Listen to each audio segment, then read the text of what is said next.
how my phone addiction almost destroyed my life and how I've got it back.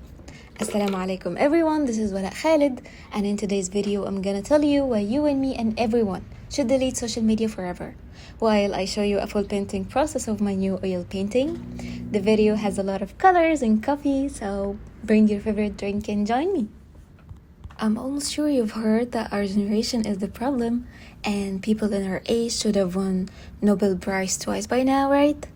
I mean, yeah, we have much more information than before, but in fact, it's too much information that we are distracted.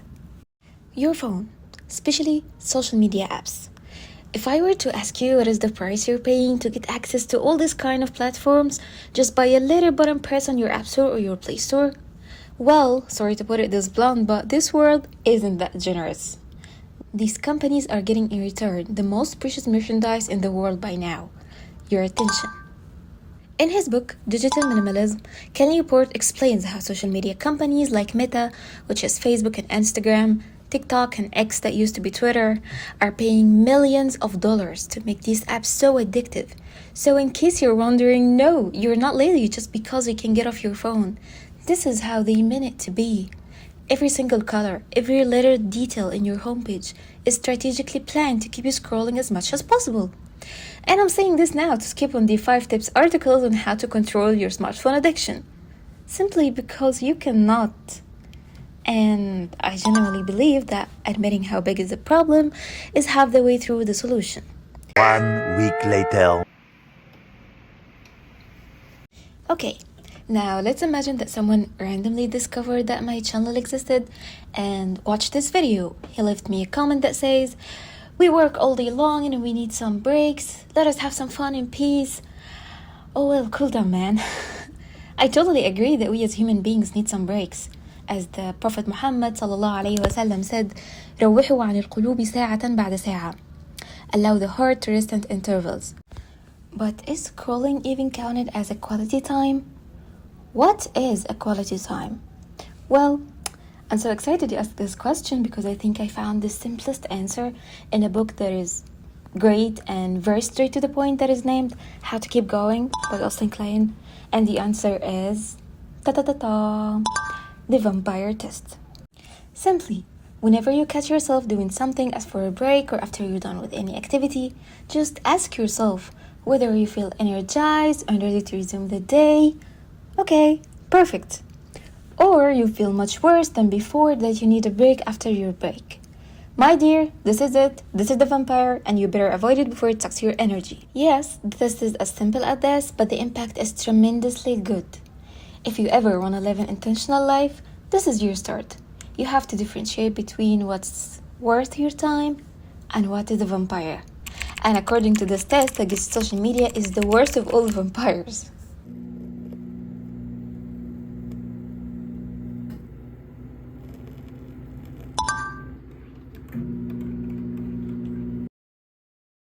Guys, we better wake up before we're doomed.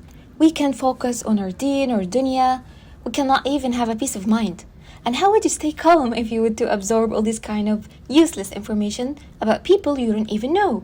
Either the celebrities' world that we don't even belong to, or the consumerism ads that flood the internet. I can make a whole video on how social media apps triggers you to buy stuff that you don't even need and you don't have the money for, leaves you with a cluttered mind, cluttered space, and an empty heart. It's not even a win-win anymore. 1 million, zillion, jillion, dillion, cotillion times later. Now that I convinced you, hopefully, what should we do? Step number 1, your mental attitude. You have to adopt the digital minimalism mindset. As Ken Newport defines it, a philosophy of technology use in which you focus your online time on a small number of carefully selected and optimized activities that strongly support things you value, and then happily miss out on everything else. And to do that, you have to delete all the apps from your device for an amount of time. Cal recommends 30-day. I did it only for 2 weeks. This exercise will truly help you to parcel out between what's important and what's not. As for an example, here is my carefully selected online activities. First of all, the Facebook Messenger app. It's super important for me to stay in touch with my family. I must keep it. 2. It's already almost a year since the genocide has started on Gaza, and our brothers and sisters in Sudan are suffering too. Facebook is not my favorite source to keep up with the news, but I needed to at least share about them. So I kept the account for now. But to save myself from the doom scrolling, I always delete the app from my phone and then install it, share a post, and then I delete it immediately even before I check on the comments. 3. As for I'm an artist, so my work has to be somewhere on grid. But after growing an art account on Instagram since 2009, I only realized this year that Instagram is the worst of all the platforms ever existed for visual artists. I can say that Instagram ruined my art with all the algorithms, the stories and reels, and finally by stealing our art to feed their AI. I never signed up for this. So here I am, starting my art journey all over again on YouTube, which I think is the safest place for now. I'm happily willing to spend weeks, even months on painting, editing, writing scripts, and filming, which is gonna take much time, and it's much harder than just posting a picture on Instagram, but it's worth it. So if I'm not posting about Palestine or making a video call or uploading a YouTube video, you won't find me online. Not posting memes, not scrolling, no whatsoever. I know it's kinda annoying to tell you that this process is gonna take time, but just trust me. Once you have the right mindset and your plan on paper, by experimenting and taking time, you're gonna be unstoppable.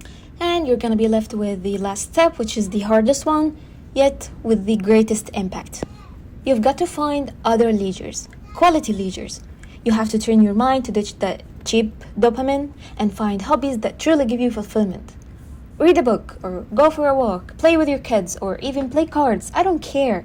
Just pick something that makes you happy. Doesn't have to be productive, doesn't have to be related to work, doesn't have to be big at all. Just have some fun. It's hard, my dear, I'm telling you, but it's worth it. Above all the benefits, let me tell you, it's gonna be so satisfying to just hear about trends from someone and say, oh, really? Sorry, I don't care. And I'm gonna end my talk with that ayah from Surah Al-An'am, Bismillah ar-Rahman ar-Rahim. And the worldly life is not but amusement and diversion, but the home of the hereafter is best for those who fear Allah. So will you not reason?